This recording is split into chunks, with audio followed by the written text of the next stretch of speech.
em boas mãos. Ruínas de Wheaton.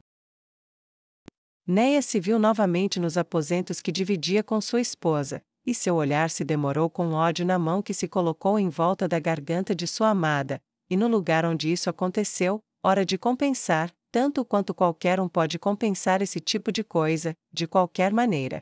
Ela disse a si mesma e pegou a corda de seda que convocaria um servo. Não demorou muito para que uma mulher elfa se apresentasse na porta, mas então Neia já tinha começado a encher a grande banheira que o governo sobre Wheaton havia proporcionado ao presumivelmente falecido governador. A mulher elfa usava uma vestimenta preta simples que caía até o joelho, mas era dividida na coxa para facilitar os movimentos, em volta da cintura. Havia uma faixa vermelha amarrada no quadril direito, a vestimenta tinha um bolso sobre o peito esquerdo, e em seus pés havia sandálias simples, mas funcionais, com tiras de couro nos tornozelos para prendê-las. Quando ela viu quem a havia convocado, um sorriso se abriu no rosto da mulher. Minha senhora, o que posso lhe servir? Ela perguntou com uma leve flexão dos joelhos em uma estranha forma de reverência que manteve suas mãos cruzadas na frente do corpo e seus olhos brevemente abaixados antes de encontrarem os dela enquanto ela se endireitava. Neia deixou de lado sua breve curiosidade. Eu preciso de vinho, 2 garrafas e 2 taças. Além disso, tem alguma flor para ser comprada? Não. Sinto muito, minha senhora, mas as flores estão fora de estação. A serva disse se desculpando. Eu vejo, bem, o vinho, as taças, e algumas pequenas guloseimas, algo doce do tamanho de um dedo. Temos algo assim? Neia perguntou esperançosa. A elfa pensou por um breve momento, e então seu rosto se iluminou. Que tal amoras brancas polvilhadas com açúcar? Ela perguntou ansiosamente com um largo sorriso no rosto. Você pergunta isso como se eu soubesse o que são. Neia disse com um sorriso irônico no rosto. Elas são uma fruta que cresce ao redor da cidade. Quando eu servia uma casa rica aqui, meu mestre e sua esposa os amavam, eu roubei uma vez, e foi a melhor coisa que eu já comi. Ela disse alegremente, suspirando com a lembrança e fechando os olhos enquanto se lembrava disso em sua mente. Claro, ele e sua esposa estão mortos agora. Você cortou suas cabeças na minha frente durante a tomada da cidade. O sorriso contínuo em seu rosto disse a Neia tudo o que ela precisava saber sobre o assunto. Então ela continuou. Quão rápido você consegue juntar uma tigela pequena? Neia perguntou esperançosa. 2 horas depois, posso ter uma tigela em uma bandeja, junto com o vinho e as taças que você pediu. A mulher disse enquanto saltava sobre os calcanhares, como se estivesse ansiosa para começar a tarefa. Está tudo bem, por favor, se apresse, quero surpreender minha esposa quando ela voltar. Neia respondeu com uma leve urgência no rosto e na voz. Como quiser. A criada respondeu apressadamente, e sem mais palavras, ela se virou e saiu correndo. Neia fechou a porta e tocou a testa. Estranho, eu não lembro de ter cortado nenhuma cabeça. Achei que me lembrava de tudo, mas, não? Acho que não. Ela retornou ao banho e colocou velas, ocupando-se com os preparativos até o momento em que a serva retornou, trazendo consigo tudo o que havia prometido em uma bandeja de prata. Obrigada. Neia disse sinceramente com um sorriso enorme espalhado em seu rosto. Seus olhos aterrorizantes brilhavam com a alegria que a serva falou pelos próximos 800 anos de sua vida. Neia, por sua vez, completou a cena, e se sentiu dividida por um momento. Vestido? Armadura? Ou nada além de um sorriso? De todos os dilemas da minha vida, este é realmente o melhor. Ela pensou em um momento de felicidade, antes que a escolha fosse feita por ela quando detectou o som de pés calçados bem conhecidos. Scanna abriu a porta e olhou para a maravilha ao seu redor. Pequenas luzes ricocheteavam ao redor do quarto de inúmeras velas, e ali ao lado da cama, estava sua esposa, usando um vestido preto e branco sob uma expressão calorosa e acolhedora. Bem-vinda de volta. Elas disseram juntas enquanto Scanna fechava a porta e elas diminuíam a distância entre si da maneira que somente aqueles que conhecem a luta da vida e da morte são capazes de fazer. Seus lábios se encontraram e suas línguas duelaram enquanto seus braços se entrelaçavam, até que finalmente Neia colocou a mão sobre o peitoral de Scanna e a empurrou ligeiramente para trás, de modo que o olho verde que ela tanto amava olhou para ela com expectativa. Sinto muito, foi um acidente, eu nunca. O sorriso de Neia vacilou por um momento até que as mãos de Skana seguraram seu rosto e a seguraram firmemente. Você é a mulher mais corajosa que já conheci. Você foi e continua sendo minha heroína. Eu sei o que era antes, e não foi vontade, ira ou crueldade comigo que fez isso acontecer. Eu sei que foi um acidente, e eu vou te ajudar a passar por isso. Não importa o quão fundo a merda fique, eu sou sua mulher, e você é minha, eu te amo, e nunca vou te deixar ir, sem mais desculpas, apenas vivendo o melhor que podemos. Skana sussurrou e beijou levemente os lábios de sua esposa novamente, suas mãos alcançando as costas de Neia, e desabotoou a amarração no pescoço, que Neia deixou cair para expor sua carne. Se havia uma coisa que Neia sabia tão bem quanto encontrar as rachaduras na armadura, era como despojá-la, e não demorou muito para que o eco do equipamento caindo soasse nas paredes como um crescendo apaixonado, até que não houvesse nem ar entre as carnes entrelaçadas. Venha, eu sei que você disse sem desculpas, mas mesmo com isso. Neia franziu o nariz um pouco, a armadura e o estofamento por baixo tendem a cheirar mal. Venha, deixe-me levá-la ao banho. Skana não discutiu nem com a esposa, nem com o sentimento, nem quando ela afundou nas águas aquecidas e sentiu mãos correndo sobre ela enquanto fechava o olho bom e deixava a felicidade envolvê-la, nem quando Neia a puxou encharcada para a cama, nem quando ela provou a doçura, nem quando elas se cansaram tanto que cada uma precisou de mais um banho depois que o frenesi as consumiu até que o vapor ascendente foi a única coisa se movendo da cama enquanto elas terminavam de fazer amor à luz fraca. E a cidade em ruínas congelou lá fora. Kami Miyako. Fome, sempre a fome, um ciclo infinito de consumo. Enquanto o banquete saía de sua casa depois que seus escravos pagaram o preço por seu poder, ele deu uma mordida no bíceps grelhado e engoliu com satisfação feliz. Vá, festeje, festeje e então siga-me. Há bastante comida nesta cidade, se você tiver vontade de dar uma mordida. Ele disse para o ar congelado da noite, antes de se virar e caminhar de volta para sua casa. Cardeal, por quê? Baksit, um de seus poucos servos humanos, perguntou com uma voz oca e incompreensível enquanto olhava ao redor da sala agora impossivelmente limpa. Primeiro eu alimento os soldados, depois eu alimento o povo. Quando os deuses estiverem satisfeitos por termos aderido ao verdadeiro caminho, então e somente então eles acharão adequado nos salvar dos mortos-vivos. Não podemos nos comprometer como Dominique faria. Uma pena, eu tinha tantas esperanças naquele jovem. Ele disse e colocou a mão no ombro trêmulo do servo. Não se preocupe, eu sei, mesmo para os fiéis, essa foi uma tarefa árdua, mas agrada aos deuses, e isso é razão suficiente para chamá-la de justa. Yvon deu-lhe alguns tapinhas leves. Vá, coma alguma coisa, você deve estar com fome, coma alguma coisa. Devemos ter um pouco de carne sobrando, então durma um pouco depois de suas orações. Esse sim, cardeal.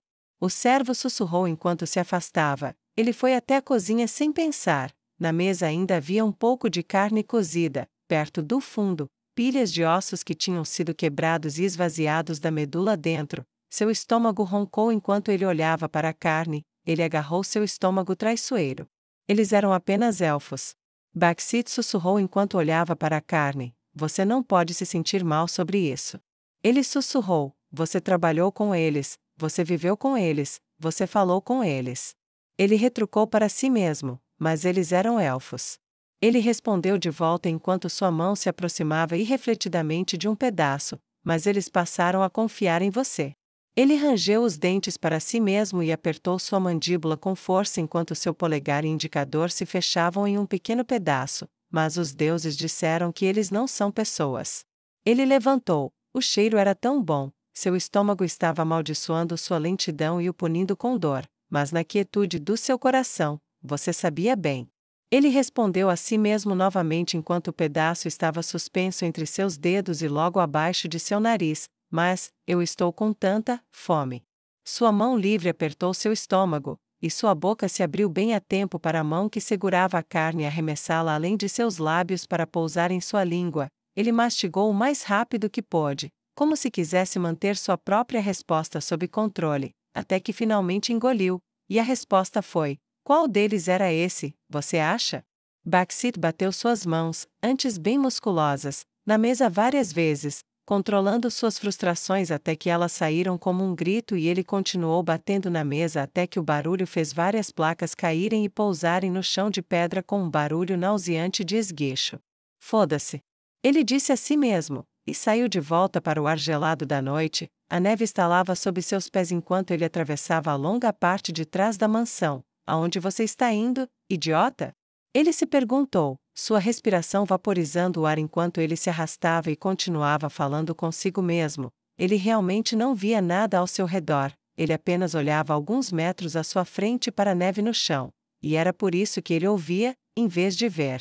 Mizu estremeceu dentro da passagem pelo que certamente foram horas, ela sentiu seu corpo ficando dormente, e amaldiçoou sua nudez mais do que nunca, mas mesmo assim ela não se moveu. Não até que ela sentiu que morreria se esperasse mais, então ela recuou, fazendo o mínimo de barulho possível até que ela sentiu a intensidade do frio atingi-la ainda mais forte quando seus pés emergiram na escuridão. Ela saiu pela passagem estreita até que ela teve que se balançar lentamente, e então cair, uns 15 a 20 pés abaixo, na neve. Ela bateu no chão e caiu para trás. Um hematoma doloroso sem dúvida já estava se formando em sua bunda nua quando ela atingiu o chão congelado sob a cobertura ainda baixa de pó. Eles se viram no mesmo momento. Mizu? Ele sussurrou. Backseat, senhor. Ela disse com ondas de terror de repente a inundando. Ela se levantou tão rápido quanto seu corpo dolorido permitiu. Ela empurrou suas costas para a parede com seus braços e pernas para fora. Por favor, senhor, não. Não diga a eles, eu quero viver, eu só quero viver. Ela choramingou enquanto as lágrimas congelavam em suas bochechas. Eu farei com que me poupar vale a pena. Ela choramingou e se virou e pressionou sua frente na parede com suas pernas abertas. Eu só não quero morrer desse jeito. Qualquer coisa menos isso, por favor tenha misericórdia. Ela choramingou, seu cabelo balançando atrás dela enquanto ela balançava a cabeça em negação do destino que ela tanto temia. Ela preparou seu corpo e sentiu os olhos dele nela. Não, escute. Baxi disse com pena subindo em seu estômago no lugar da fome pelo presente. Você não vai durar 10 minutos aqui fora, não desse jeito. Ele disse e arrancou seu casaco pesado das costas e o estendeu para ela. Pegue isso. Ele disse apressadamente. Ela olhou para ele confusa. Ele sacudiu o casaco. Não há tempo. Ele sussurrou roucamente. Você tem que ir. Corra para o cardeal Dominique. O cardeal Yvon se foi. Eu não sei se existe uma palavra para essa loucura. Mas você tem que ir. Vá avisar o cardeal, a menos que queira que todos os elfos da cidade acabem nas panelas de ensopado. Ela manteve sua postura obscena e expressão desesperada enquanto por trás de seus olhos sua mente corria. Ele está falando sério? Ele é. Não, isso não é um truque. Se fosse ele pelo menos me foderia primeiro. Ela cinicamente, irracionalmente, concluiu, e sua mão trêmula se afastou da parede e pegou o casaco. Ela o jogou e se cobriu pela primeira vez em décadas. Ainda assim, ela olhou para ele com dúvida. Vá logo. Vá antes que você congele de verdade. Para chegar à casa do cardeal Dominique. Ele sussurrou as instruções de forma áspera e rápida, descrevendo tudo da melhor forma que pôde e o mais rápido que pôde, repetindo várias vezes e fazendo-a repetir para que ele tivesse certeza de que ela havia entendido. Escute, você tem que ser convincente. O cardeal Dominique pode não ser amigo da sua espécie, mas se você deve estar dentro ou fora de uma panela de ensopado parece ser um ponto de discórdia o suficiente para fazer o cardeal Yvon dar um golpe. Um golpe que ele pode ter sucesso se Dominique não o vir chegando. Agora vá. Ele quase implorou. Obrigada. Ela disse suavemente, os olhos dourados e opacos brilharam com um ligeiro lampejo de vida. Eu nunca vou te esquecer, Backseat, mesmo que isso não signifique nada mais do que amanhã de manhã. Ela se virou e correu, segurando a capa em volta do pescoço e na cintura enquanto corria com os pés congelados e dormentes sobre ruas de pedra. O vento gritou sua morte enquanto ela sentia sua temperatura corporal cair. A neve estalava sob ela o suficiente para morder seus pés como um predador furioso, e ainda assim, de alguma forma, apesar da espessura crescente, não aliviava a sensação da pedra enquanto seus pés batiam no chão repetidamente. Pelo menos não há ninguém lá fora em uma noite como esta. Ela pensou enquanto se inclinava para o vento enquanto ele se esforçava para arrancar o casaco dela e vê-la morta. É como se os deuses das trevas desta cidade quisessem que eu falhasse e morresse. O pensamento sombrio veio a ela, e ela cerrou os dentes com mais força e bombeou seus músculos com determinação ainda maior. Não, não, eu não vou falhar, eu não vou cair, eu devo isso ao meu irmão. O que acontecer depois disso, acontece, mas eu vou terminar isso. Mizu prometeu ao fantasma de seu irmão: empreste-me sua força, irmão. Ela orou silenciosamente enquanto passava correndo por casa após casa, prédio após prédio. Seus dentes batiam e ela olhava com inveja para as luzes brilhantes em muitos prédios onde as pessoas se agasalhavam para se aquecer, desafiando o congelamento do mundo ao seu redor. Pelo que pareceram anos, ela se perguntou se estava se perdendo, se a neve a havia cegado para uma direção que ela deveria ter tomado. A ansiedade aumentou conforme a temperatura de seu corpo caía, até que finalmente ela viu o tamanho das casas aumentar. Quase lá, quase lá. Ela repetiu em um loop enquanto suas pernas balançavam instáveis. À frente, ela conseguiu distinguir a forma escura de uma grande mansão. Invocando a última fonte de força, ela chegou perto da porta, até que seu corpo começou a desabar. Não, não aqui, não aqui, estou tão perto. Ela gritou dentro de sua mente, e então sentiu um empurrão repentino contra suas costas, um empurrão firme, e ela tropeçou para frente o resto do caminho e bateu contra a entrada da frente. Ela bateu forte com o ombro, e ao cair para o lado, olhou para trás, para o caminho de onde tinha vindo pedir ajuda a quem a havia empurrado. Ela estava sozinha. Lá dentro ela ouviu o barulho dos passos de alguém. Ela tinha olhos para o caminho atrás dela, e por um breve momento ela pensou ter visto um contorno familiar e seus olhos congelaram quando lágrimas brotaram. A mão do contorno se retirou e a coisa toda desapareceu. Ela ansiava por chamá-lo, mas a porta se abriu e ela caiu para dentro do peito de um servo élfico bem vestido.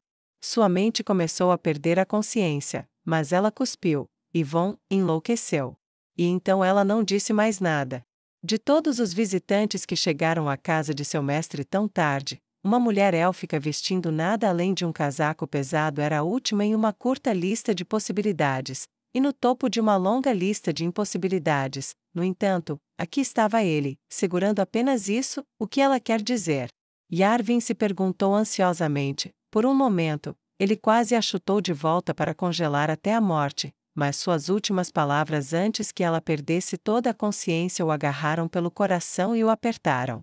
Ele colocou um braço sob o ombro dela e a arrastou até o escritório de seu mestre, onde as brasas de uma fogueira ainda emitiam um calor considerável. Ele olhou entre o sofá e o chão, e sem pensar duas vezes, colocou-a no chão perto das brasas. Então foi e pegou, com alguma relutância, um par de cobertores de um armário e voltou para cobri-la. Ele olhou para o animal adormecido e fez uma careta infeliz. Eu não sei o que passa pela sua cabeça. Mas é melhor que isso, vale a pena o que estou prestes a fazer. Yarvin disse desagradavelmente, e subiu as escadas para os aposentos de seu mestre. Ele escutou do lado de fora da porta. Se ele tinha terminado com uma ela, ou estava sozinho, ele não sabia dizer, mas estava quieto pelo menos. Ele bateu. Não houve resposta. Ele abriu a porta levemente. Dominique dormia profundamente na cama enorme. Ele estava sozinho. Yarvin sentiu seu rosto derreter de afeição quando estendeu a mão e tocou a bochecha do cardeal. Anos de homem. E ainda vejo o menino em você, que você passará diante de mim, como seus pais, e os deles antes de você, e os deles antes deles. Não tenho alegria em vida longa, com sua longa perda. Ele sussurrou para o homem adormecido. Ele deixou seu olhar permanecer um pouco mais, então sacudiu Dominique para acordá-lo. Dominique sentou-se lentamente, apoiando-se nos cotovelos antes de se sentar completamente. Ele piscou e esfregou o sono dos olhos. Yarvin, o que está acontecendo? Que horas são? Ele perguntou, olhando pela janela quando seus olhos começaram a se ajustar à escuridão. Mestre, me perdoe, mas algo aconteceu. Yarvin disse com uma ansiedade que deixou Dominique arrepiado. O quê? Dominique perguntou preocupado enquanto começava a sair da cama. Enquanto Yarvin explicava sobre a fêmea que agora estava inconsciente no escritório, Dominique estreitou os olhos. Não saberemos mais nada até que ela acorde. Há alguma maneira de apressarmos isso? Yarvin balançou a cabeça, exceto aquecê-la mais. Mestre, não há nada que possamos fazer. com sua permissão, eu vou acender o fogo novamente, mas não conheço nenhuma magia que possa aquecê-la ou acordá-la. Quanto tempo você acha que vai levar? Dominique perguntou relutantemente enquanto saía do quarto com Yarvin logo atrás. Horas, supondo que ela viva, ela estava quase morta e disse apenas uma coisa antes de perder a consciência. Yarvin respondeu enquanto desciam as escadas juntos, a luz baixa das velas fazendo suas sombras dançarem de uma forma que lembrou Yarvin impulsivamente de como Dominique gostava de brincar de pega-pega com ele, pulando em sua sombra e forçando-o a congelar. Sim, assim mesmo, nunca hesite em ficar em cima de um elfo, corpo e sombra, ambos estão abaixo de você. Ele disse ao garoto, que sempre assentia com compreensão e dizia para ele correr de novo. Yarvin sacudiu a lembrança carinhosa enquanto eles chegavam à base da escada e iam até onde a fêmea estava deitada. Dominique se abaixou e tocou sua bochecha. Era como tocar gelo com seus dedos. Pegue um cobertor extra para ela, e aumente um pouco mais o fogo. Você está certo, Yarvin, eu nunca vi alguém com tanto frio. Estou realmente impressionado que ela tenha chegado tão longe se ela veio da mansão de Yvonne. Como desejar, mestre. Yarvin respondeu e pegou outro. Dominique sentou-se no sofá e inclinou-se para a frente, apoiando os cotovelos nos joelhos enquanto o fogo projetava sua sombra sobre o corpo dela para ricochetear a 1 polegada de seus pés. Quando Yarvin a cobriu e reconstruiu as chamas, o cardeal do vento tomou uma decisão: agasalhe-se contra o frio, Yarvin. Vista tudo o que precisar e vá dizer ao esconderijo do Agante para colocar todos os seus agentes internos em alerta máximo. Admito que meu primeiro pensamento foi descartar isso, mas, quando olho para o estado desesperador deste animal, algo deve ter dado muito, muito errado na residência de Yvonne. Por todos os direitos, deveria ter morrido lá fora. Mesmo os animais não se esforçam tanto sem razão, mas preciso saber mais. Como desejar, mestre. Yarvin respondeu e foi cumprir a ordem de seu mestre. Ficarei aqui e ficarei de olho nela até que acorde. Então verei que outras palavras sairão da boca quando ela puder ser usada novamente. Dominique respondeu à pergunta não formulada e retomou uma vigília silenciosa sobre a fêmea inconsciente. Claro, senhor, mas, lembra-se do outro assunto? Yarvin o lembrou gentilmente. A mulher que você viu? A que você conhecia? Dominique perguntou com leve interesse. Sim, mestre, eu sei que não parece nada para você, mas quando uma cobra traiçoeira tem permissão para viver em uma casa, geralmente é com outras cobras. A mansão em que ela vivia era de Raymond, e eu percebo que ela ter uma escolta não é tão estranho, dada a natureza suave de Raymond, mas eu lhe prometo, mestre, que aquela era incomumente perigosa. Se ele enviou uma escolta como aquela com um mero animal, especialmente um traiçoeiro, ou ele próprio não é confiável, ou, pelo menos, seria sensato pedir sua ajuda também com o que quer que o cardeal Yvonne esteja aprontando. Dominique esfregou o olho direito e bocejou profundamente. Yarvin, eu valorizo seu conselho como nenhum outro, mas Raymond, apesar de todas as minhas discordâncias com ele, não é um problema. Não é incomum ter 1 ou 2 servos poderosos, afinal, tenho todo o Agante sob mim. Ela provavelmente é apenas uma mulher que desistiu antes de completar o treinamento para se tornar uma escritura. Para alguém assim se tornar um servo dele não seria estranho, e para alguém assim derrubar alguns camponeses meio famintos também não seria surpreendente. Mestre, por favor, eu imploro. Yarvin caiu de joelhos e estendeu os braços implorando. Pelo menos deixe-me ir até a mansão do cardeal Raymond. Se nada mais, alertá-lo sobre algum possível perigo geraria uma lealdade ainda mais profunda a você. Dominique disse e esfregou o queixo pensativamente. Sim, isso pode ser útil, tudo bem. Depois e somente depois de você ter alertado meu agente local para ficar atento a qualquer coisa estranha, você pode ir até a casa de Raymond e dar um aviso a ele de que algo está acontecendo. Fui entendido? Ele perguntou firmemente. Como meu mestre quiser. Yarvin disse com um suspiro de alívio enquanto se levantava e se preparava para partir. Ruínas de Wheaton. A rainha Draudilon andou pelas ruas da cidade em ruínas, seus olhos olhando para a esquerda e para a direita. Ela não sentiu nem um sussurro de frio, graças ao seu equipamento encantado, mas, apesar disso, Seu coração foi tocado pelo frio do inverno enquanto os guardas atrás dela mantinham suas mãos enluvadas firmemente fechadas em torno de suas espadas. O vento ondulante criava pequenos tornados de neve em ângulos estranhos, e misturados com o preto das cinzas e da fuligem, criavam uma zombaria da beleza austera do inverno. Seus pés esmagaram o mar de preto manchado de branco e ela virou a cabeça para um lado quando ouviu um estrondo quando mais um prédio desabou sobre si mesmo. Seus soldados responderam a atenção nela com maior alerta próprio. Difícil de acreditar, não é? Comentou a rainha Draudilon enquanto caminhavam por uma rua longa e vazia. À frente deles, havia uma grande quantidade de neve vermelha, que se acumulara no beco sem saída de um cruzamento de 4 vias. O que foi, minha rainha? Perguntou a general-homem enquanto os alcançava, trotando a cavalo, desmontando e dizendo, retorne, Ichabod, e o cavalo se transformou em fumaça preta e desapareceu. A expressão sombria de Draudilon tornou-se mais agradável quando Oma se colocou no caminho da rainha, ajoelhou-se e beijou a mão de Draudilon que lhe foi oferecida. Que esta já foi uma das cidades mais poderosas e ricas da teocracia, agora é apenas uma sombra do que era antes. Bem-vinda, a propósito. Draudilon disse enquanto retirava a mão e gesticulava para que sua general do Lahan se levantasse. É sim. A general Oma comentou. Sua pele azul clara lembrou à rainha o gelo glacial que ela tinha visto em uma jornada muito antes. Perfeito, lindo, frio e severo como o próprio inverno. Ande comigo, general. Draudilon comentou e retomou seu passeio. Como minha rainha ordena, para onde estamos indo? Disse a general Oma enquanto se posicionava à esquerda de Draudilon. Em qualquer lugar, em lugar nenhum, apenas andando e pensando, ocasionalmente falando. A rainha encolheu os ombros esguios com desdém, algo que muitos de nós começamos a fazer após a inspiração de Sua Majestade. Sua caminhada pelas ruas de seus domínios desencadeou muitas ideias revolucionárias, ou descobriu talentos desconhecidos entre suas populações, ou encontrou problemas que até mesmo seus ministros desconheciam. Como resultado, ele frequentemente resolvia problemas antes que se tornassem ou atingissem um estágio crítico. Você espera o mesmo, Majestade? Perguntou a general Oma curiosamente enquanto deixavam a neve ensanguentada para trás ao virarem outra rua.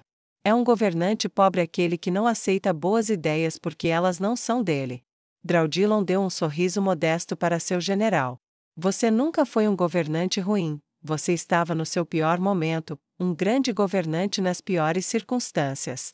A general Oma disse com convicção, a maioria dos outros teria se entregado ao desespero. Você nunca parou de trabalhar para nós. Você me bajula, general Oma, mas a verdade não me escapa, eu cometi erros, e outras pessoas pagaram por eles. Eu faço um desserviço ao passado ao enterrar meus erros de julgamento em minha própria memória como se eles nunca tivessem existido. Draudilon comentou, seu cabelo esvoaçando atrás dela, mesmo preso em uma longa trança na altura da cintura, enquanto o vento soprava para a rua em que estavam. Você não está com frio, Alteza? Perguntou a general Oma com genuína preocupação. Não, meu equipamento vai afastar o frio, suponho que você não precise mais de itens para isso. A rainha comentou quando o som de outro colapso em algum lugar próximo chegou aos seus ouvidos, a cidade está morrendo como seu povo, só que mais devagar. Quanto da teocracia Slane ainda está viva, você acha? A general Oma ficou quieta por um momento. Você está me perguntando na minha capacidade como general ou como uma morta-viva que foi criada para acabar com vidas? Uma única sobrancelha escura se ergueu enquanto ela olhava sua rainha no rosto. Como general, duvido que seu status de morto-vivo ofereça alguma nova perspectiva sobre isso. Oferece? Draudilon perguntou esperançosa. Oma balançou a cabeça. Não, não. Eu posso dizer quando alguém está perto da morte. E ainda estou testando para ver o quão diversa essa habilidade pode ser aplicada. Mas não posso dizer quantos estão vivos, como general. No entanto, dado que vimos, e os relatórios de nossos colegas, que mais da metade da população masculina adulta da teocracia Slane está morta, ou estará em breve. Como eles não colocam tantas mulheres em armaduras, esses sobreviventes são mais numerosos, quanto aos jovens. Isso é ainda mais difícil de dizer, já que o rei feiticeiro os leva para serem criados por famílias adotivas ou em instituições. Juntos, mais de 70% deste país deixou de existir, em vida ou em suas fronteiras. Tudo que resta é Cami-Miyako e as aldeias ao redor dela, e a maioria deles estará tão fria quanto eu e muito menos ativa, em muito pouco tempo. Entendo, parece certo. A rainha Draudilon comentou quando um camponês que estava virando a esquina os viu e congelou onde estava. Oma estendeu a mão e convocou sua foice, e saíram as espadas dos guardas atrás deles, apenas para interromper suas ações quando sua rainha levantou a mão na altura do ombro, indicando que eles deveriam relaxar. Ela manteve o olho no camponês enquanto falava com sua escolta. Essa é uma reação comum. Não usamos os uniformes pretos do exército de Neia, nem aquelas cores da floresta do exército élfico, e não estávamos presentes na destruição. Somos neutros aos olhos da população, mesmo como ocupantes. Ele não é uma ameaça. Vendo que não havia nenhuma agressão vindo em sua direção, o camponês se aproximou. Por favor, uma moeda, alguma coisa, qualquer coisa. Ele se ajoelhou e levantou as mãos enquanto se aproximava, ficando fora do alcance da espada. A rainha Draudilon enfiou a mão numa bolsa ao seu lado e tirou uma moeda de seu país e entregou a Oma. Dê isso a ele. Ela disse. Oma se aproximou, e o camponês, percebendo que sua pele azulada não era um efeito da luz, ficou pálido como neve, enquanto aceitava a moeda dela. Assim que seus dedos se fecharam sobre ela, ele se levantou rapidamente para uma posição agachada, girou nos calcanhares e correu o mais rápido que pôde. Não gosta de mortos-vivos, pelo que vejo. A general Oma comentou: Vossa Majestade, depois que tudo isso acabar e voltarmos para casa, posso solicitar uma colocação em nossa capital?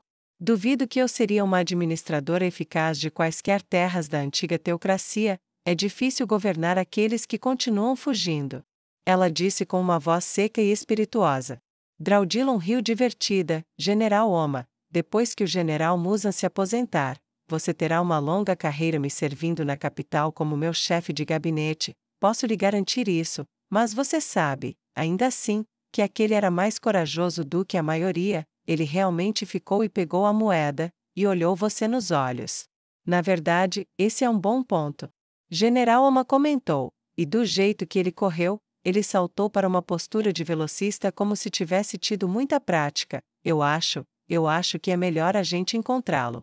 Draudilon olhou por cima do ombro. Guardas, vão, encontrem aquele homem. Eu tenho perguntas. General Oma, fique comigo. Estamos voltando para o prédio do quartel-general. Eles precisam saber que algo está errado. Os guardas saíram correndo imediatamente, seguindo as pegadas na neve. Minha rainha, por favor, não se oponha a nenhuma medida que eu tome daqui de volta para a mansão, porque qualquer um que chegar muito perto de você, eu irei cortar onde eles estiverem. Você pode me punir mais tarde, se necessário, depois que a trouxermos viva. Oma disse firmemente, e tomou uma posição na frente de sua rainha, e eles começaram a se apressar de volta. Muito bem, mas pelo menos avise-os para ficarem bem afastados. A rainha Draudilon comentou com desagrado. Ao seu comando, minha rainha. A general Oma disse calmamente.